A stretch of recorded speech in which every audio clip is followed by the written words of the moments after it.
Hi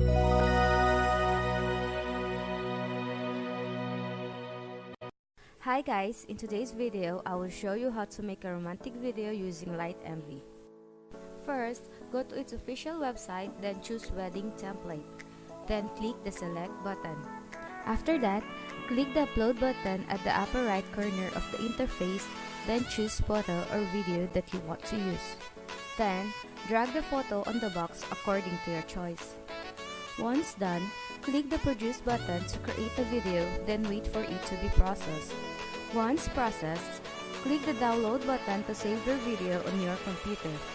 And that's how you create a romantic video using LightMV. Thank you for watching.